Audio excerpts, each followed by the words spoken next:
जय हिंद जय बिहार। आज देखिए विज्ञान पर निबंध दे रहे हैं, विज्ञान वरदान या अभिशाप। इसका पहले भूमिका जानना जरूरी है। विज्ञान का अर्थ होता है विशेष ज्ञान, विज्ञान का अर्थ होता है विशेष ज्ञान। V प्लस ज्ञान बराबर विज्ञान, V प्लस ज्ञान, V प्लस ज्ञान बराबर विज्ञान, मतलब विशेष ज्ञान। जब किसी विषय का विशेष ज्ञान होता है तो नई नई बातें सामने प्रत्यक्ष रूप में प्रकट होती है और नई चीजों का निर्माण होता है, चाहे वो किसी भी क्षेत्र में हो, शास्त्र के क्षेत्र में हो, विज्ञान के क्षेत्र में हो, किसी भी अनुसंधान प्रौद्योगिकी के क्षेत्र में हो, किसी भी क्षेत्र में हो। आज विज्ञान के कारण ही दुनिया सिमट गई, दुनिया मुट्ठी में हो गई, असाधारण साधारण दिखने लगा। जो असाधारण था वो भी अब साधारण दिखने लगा। लोग कहते थे चांद दिल्ली बहुत दूर है, पर असाधारण अब साधारण हो गया, दिखने लगा। तथा असाध्य रोगों पर भी काबू पा लिया गया। आज हम विज्ञान को जादुई चमत्कार भी कह सकते हैं। पहले तो लोग कहते थे ये बाबाओं ने चमत्कार किया ये, लेकिन आज साफ साफ देखिए विज्ञान अपनी चमत्कार, जादुई समझिए चमत्कार दिखा रहा है। आज हम विज्ञान को जादुई चमत्कार भी कहें तो कम है। कविवर निराला दिनकर ने लिखा है, यह समय विज्ञान का सब भांति पूर्ण समर्थ, यह समय विज्ञान का सब भांति पूर्ण समर्थ, खुल गए हैं गूढ़ संस्कृति सौ प्रबिंदु स्मृति, खुल गए हैं गूढ़ संस्कृति के अमित गुरु अर्थ। मतलब कोई भी ऐसा रहस्य नहीं है जो विज्ञान खोजने में असफल रहा। तमाम चीजों के रहस्य को वो खोज निकाला है। रामायण हो, गीता हो, महाभारत हो, किसी भी शास्त्र पुराण हो, सभी के तथ्यों पर वो प्रकाश डाल रहा है, जिसके अवशेष को खोजता है, निकालता है और हम उसकी तथ्य को सिद्ध कर लेते हैं। हमारे प्रधानमंत्री अटल बिहारी वाजपेयी ने भी नारा दिया था, जय जवान जय किसान जय विज्ञान का नारा दिया था। विज्ञान के कारनामे क्या क्या विज्ञान कारनामे कर रहे हैं जरा देखें। निसंदेह यह युग विज्ञान का है। इसने थल, जल और आकाश पर भी अपनी महत्ता स्थापित कर ली है, अपना परचम लहरा दिया है, चाहे वो जल हो, थल हो, आकाश हो। समय को बहुत हद तक अपनी मुट्ठी में कर लिया है। आज हम जल पर चल रहे हैं, जहाज चला रहे हैं, थल में तरह तरह के वाहन का आविष्कार कर रहे हैं, चल रहे हैं, कम से कम खर्च में ज्यादा से ज्यादा दूरी सफर तय कर रहे हैं। आज आकाश को भी चीरता हुआ एक लक्ष्य को हम हासिल कर रहे हैं। एक जगह से दूसरे जगह आकाश मार्ग से हम जा रहे हैं। तो यहाँ अपना परचम लहरा दिए, समय को बहुत हद तक अपनी मुट्ठी में कर लिया है, दूरी पर विजय पा ली है। अब यात्रा मानो स्वप्न में नहीं बल्कि जाग कर देख रहे हो। कहीं यात्रा करते होता है दिल्ली जाना है तो नहीं बस समझिए स्वप्न है, तुरंत घंटा में आप दिल्ली पहुंच रहे हैं। दिल्ली दूर नहीं, पटना से दिल्ली लगभग 1 घंटे में मानो नाश्ता करके हाथ धोए हों और चले जाते हैं। कैसे? प्लेन से।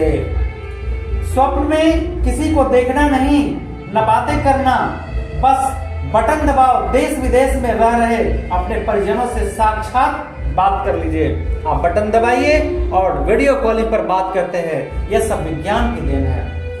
देश दुनिया की खबरें वर्तमान में तो क्या बीते समय की भी चैनलों के माध्यम से प्रकट हो जाती है। आज तरह तरह के पुराने समय में किताब देखने की जरूरत नहीं है।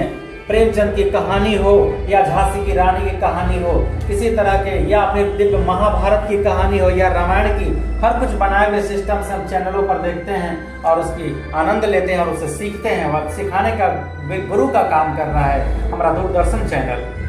यहाँ तक कि इतिहास, भूगोल, नागरिक, अर्थतंत्र सभी घंटों नहीं, मिनटों नहीं, सेकंडों में सुलझ जाते हैं। भूगोल, किसी भी क्षेत्र के बारे में जानना हो कि किस प्रकार की वहां प्रकृति है तो आप तुरंत गूगल से सर्च करिए, आपको मिल जाएगा। नागरिक, आपका क्या अधिकार है, क्या कर्तव्य है, कौन आपके अधिकार का हनन कर रहा है, सब कुछ जान जाइए। अर्थ, आपका इकोनॉमी क्या है, देश की इकोनॉमी क्या है, कौन मंत्री क्या कर रहा है, कौन मंत्री क्या कर रहा है, तमाम चीजों की जानकारी हम आज ले रहे हैं साइंस के माध्यम से। और जो काम घंटों तो क्या, मिनटों तो क्या, सेकंडों में बटन दबाइए और फलाने चीज के बारे में आप जान जाइए।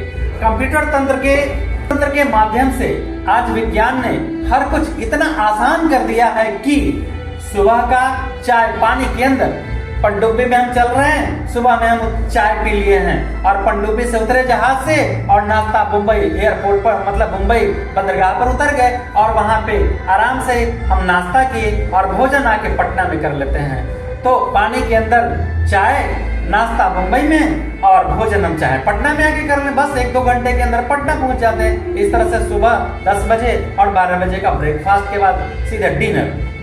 हम घर बैठे दूरदर्शन या मोबाइल पर घटित घटनाएं, किसी नेता अभिनेता का प्रोग्राम या भविष्य में घटने वाली घटना का सूचना तत्काल हमें प्राप्त हो जाता है। यह सब विज्ञान के माध्यम से। अब कौन कौन क्षेत्र में विज्ञान क्या उपलब्धि किया है? विभिन्न क्षेत्र में विज्ञान की उपलब्धि।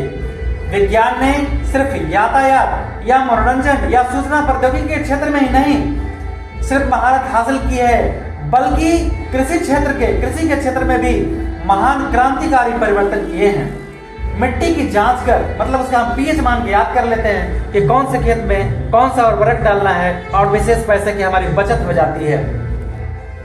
मिट्टी की जांच कर मिट्टी की गुणवत्ता का ज्ञान प्राप्त कर लेते हैं। उत्तम किस्म हाइब्रिड के बीज को प्राप्त कर कृषि के पैदावार में वृद्धि करते हैं। आधुनिक कृषि यंत्र मशीन का निर्माण कर कृषि कार्य में आसान बना दिए हैं। उच्च किस्मों का उर्वरक का इस्तेमाल कर कीटनाशक दवा का निर्माण कर हम आज पैदावार में वृद्धि कर लिए हैं। ये सब विज्ञान की देन है। पहले के लोग बीमार पड़ने पर, रोग ग्रसित होने पर तंत्र मंत्र जादू टोना अंधविश्वास पर जीवन व्यतीत करते थे, जिनके कारण उनकी मृत्यु हो जाती थी। लेकिन आज विज्ञान के युग में ये सब अंधविश्वास है।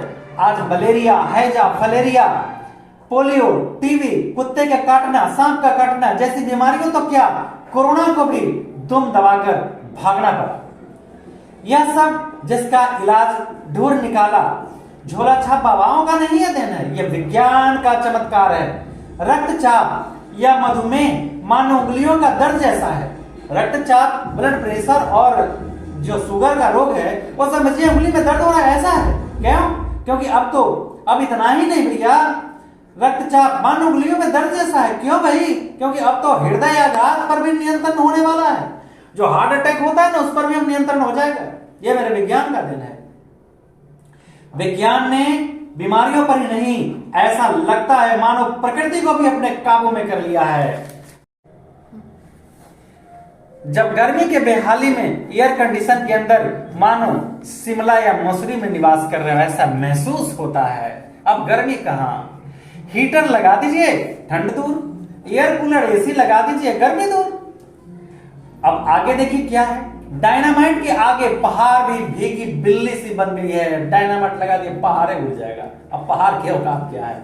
विज्ञान ने बांध बनाकर नदियों की औकात बता दी। नदियां अपनी सीमाएं लांघ कर तबाह कर देते थे, लेकिन विज्ञान ने अपनी सोच समझ से बांध का निर्माण करवाया। विज्ञान ने बांध बनाकर नदियों की औकात बता दी। पंप से सिंचाई की व्यवस्था कर बंजर धरती को सोना उगलने लगी। धरती का सीना चीर कर सोना, चांदी, लोहा, तांबा, कोयला, पेट्रोलियम इत्यादि प्राप्त किया। आश्चर्य मत कीजिए, कृत्रिम वर्षा भी होने लगी है। कृत्रिम जब चाहे वर्षा भी होने लगी है। हाँ, दुख होता है, भूकंप और सुनामी बेकाबू है। अभी उस पर खोज नहीं किया गया है जिससे कि कब आएगा ये पता चले। पर धैर्य है कि हम इनकी सूचना थोड़ी ही सी पूर्व मिल जाती है। यदि नहीं भी मिला तो क्या हुआ, हम उसका प्रबंधन पहले से किए हुए रहते हैं इन मतलब महामारियों से निपटने के लिए। अब देखिए ये लाभ तो है पर इनके कुछ उपसंहार भी है। ये हमें कुछ नाश भी करते हैं। विज्ञान ने जितना तीव्र गति के साथ विकास किया है, यदि उसका हम सही प्रयोग नहीं किए तो उससे भी तीव्र गति से विनाश की ओर ले जाता है। आज हम 6 अगस्त और 9 अगस्त 1945 जापान की हिरोशिमा और नागासाकी की घटनाओं से अनभिज्ञ नहीं है। पूरा विश्व जानता है कि अणु बम ने कैसे तबाही किया था। तो अणु बम बनाया किसने था? मानव ही बनाए थे ना। अमेरिका वाले हिरोशिमा पर गिरा के तबाह कर दिए। आज भी उसका अवशेष मिलता है, पर हम उससे सुधरे नहीं है, उस इतिहास को पढ़कर सुधरे नहीं है। आज टैंक, बम, अणु बम अनभिज्ञ नहीं है। सारा शहर परमाणु बम से धू धू कर हिरोशिमा का शहर जल गया था जापान का। आज हम टैंक, बम, अणुबम, परमाणु बम, जहरीले गैस, प्रक्षेपास्त्र का निर्माण कर अपनी शक्ति का प्रदर्शन करने का परिचय देते हैं, पर शायद भूल जाते हैं कि जिस हाथ में उस बटन का निर्माण किया है, उसी बटन पर पैर पड़ते ही चिथड़े उड़ जाते हैं। गांव का गांव, जिला का जिला, राज्य का राज्य, देश का देश के नामो निशान मिट जाते हैं। जमीन शमशान और बंजर भूमि बन जाता है। इसे क्या माने, विज्ञान का वरदान या अभिशाप? मानवता को अपनी मानवता सिद्ध करने के लिए, मानव को अपनी मानवता सिद्ध करने के लिए सर्वप्रथम शक्तिशाली परीक्षण प्रदर्शन पर नियंत्रण करना होगा, पूरे विश्व को करना होगा। विज्ञान का सही रूप में मानवता के हित में अनुसंधान एवं प्रयोग करना होगा, तभी हम इसे वरदान कह सकते हैं। हमें विज्ञान का प्रयोग इस रूप में करना होगा कि भूख का निवारण, लोग भूखे मर रहे हैं तो हम क्या करें कि हम ऐसे भूखमरी को रोक सके। बेरोजगारी की समस्या का निवारण करना होगा उस विज्ञान के माध्यम से। घातक रोगों के इलाज का निवारण करना होगा, कैंसर जैसे रोग का निवारण करना होगा, शिक्षा का उच्चतम विकास करना होगा, विकास के क्षेत्र में अपनी कदम बढ़ाना होगा, कृषि के क्षेत्र में विकास करना होगा, तभी विज्ञान का सार्थकता सिद्ध होगा। आज विज्ञान की खोज ने चंद्रमा पर कदम रखने में भी सफलता प्राप्त कर ली है। सफलता प्राप्त के लिए आज हम चांद पर भी उतरकर खोज कर रहे हैं, ये सब विज्ञान की देन है। जय हिंद, जय बिहार। बहुत सारी शुभकामनाएं, आप सब बहुत इंपॉर्टेंट है, इसे याद कर लीजिएगा।